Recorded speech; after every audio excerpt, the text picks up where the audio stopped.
evening mga palangga. For today's video ay ating i-review itong natanggap nating regalo. Pamimigay ito ni Attorney M, yung municipal administrator ng Mandaon during fiesta dito sa Buri. No, ngayon ko lang to siya mare-review kasi napaka-busy naman ng ko, parang wala akong chance na mag-video. So ngayon, i-video natin siya or atin siyang gawan ng review, So ito siya, dito 'di ba? Customized to siyang parang uh, auburn lip and cheek tint na. So ayan siya. So ato siyang i-apply kasi may sasagutin tayo mamaya na isang katanungan na i-post dun sa ating YouTube na in-upload na video. So bago natin sasagutin yun, mag-apply muna tayo ito.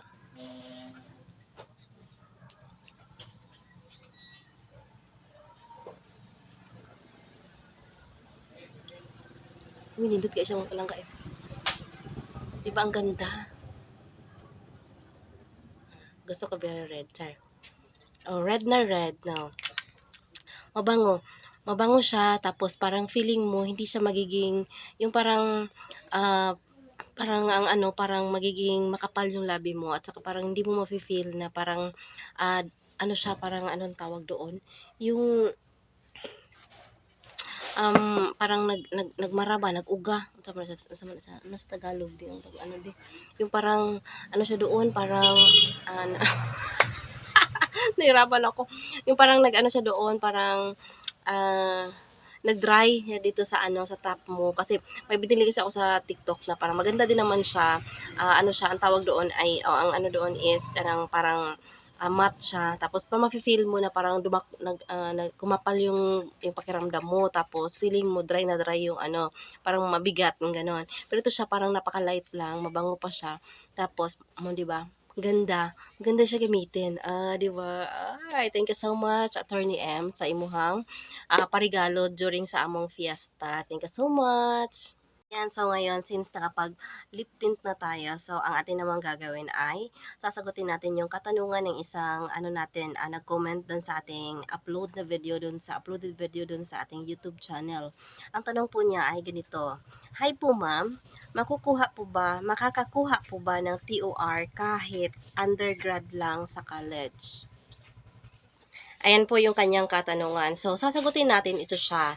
So, mga palangga, kapag ka po nagklase ka or nag-eskwela ka sa college or nagpa-enroll ka, so, yung record mo po ay makukuha mo after sa matapos yung semester, or kung halimbawa hindi ka tutuloy or kailangan mong mag-stop, pwede kang kumuha, or kung gusto mong mag-transfer ng ibang school dahil hindi mo na kaya ang tuition fee, or halimbawa may mas gusto kang school na pupuntahan or doon ka na magklase or mag-eskwela, so pwede po yun. So makakakuha ka ng record mo. So iwan ko lang kung transcript of records pa rin yung tawag, pero pa din siya, kung ano yung nilalaman ng transcript of records, yung transcript of records pa din yun mga palangga. Kasi, ang doon is, kung ano yung grades mo sa bawat subjects, yun yung nakikita. Ang familiar lang kasi sa akin ay dito sa atin sa DepEd, na kung saan permanent record. So, pwede ka pa rin kahit dito sa atin sa DepEd, di ba? Kahit na hindi ka makapagtapos ng grade 10 or makapag-proceed ng grade 11 or 12, pwede ka pa rin makakuha ng permanent record. So, ayan po. So, kung ano lang yung year level na kung saan yun lang ang natapos mo, so, yun lang po ang pwede mong kuhanin ng mga grades.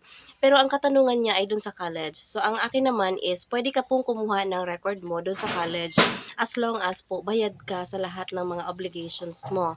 Like for example, kapag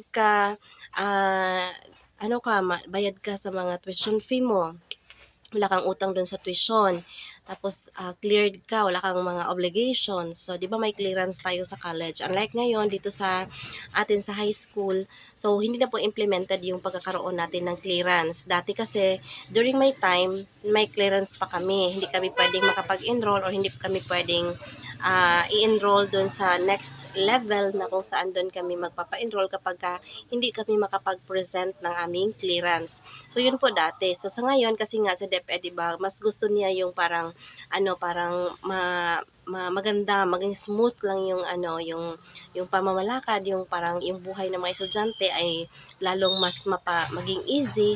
So ayan po, at tinanggal na yung pagkakaroon natin ng clearance. Pero sa college po, nandoon pa rin yan. So, ikaw, kapag halimbawa po, gusto mong mag-stop dahil gusto mo munang mag-work, tapos gusto mo naman na pagkahalimbawa, nakapag-ipon ka na, and then, gusto mong lumipat ng school, ayaw mo na dun sa dati mong school, so pwede kang kumuha ng iyong transcript of records.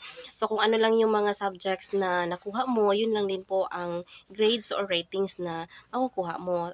At saka, syempre, kailangan bayad ka doon sa mga financial obligations mo. At sa pagkakaalam ko, kapag hindi ka bayad sa financial obligations mo sa college, nakakaroon po siya ng percentage or parang tumutubo po siya kada taon. I do not know lang po kung totoo yan. Basta meron namang mga colleges na nag-implement ng ganyan. So, ayan lamang po ang aking sagot dun sa katanungan mo kung makakakuha ba ng TOR kahit undergrad lang sa college. Ang sagot po ay opo. Pwede kang kumuha basta po bayad or wala kang mga utang or financial obligations na maiiwan or sabihin natin na cleared ka na. So, ayan lang po mga palangga. So, sana po ay nagustuhan niyo ang video at kapag nagustuhan niyo po, paki-like and share na lamang po. Maraming salamat. Subscribe na lang din po.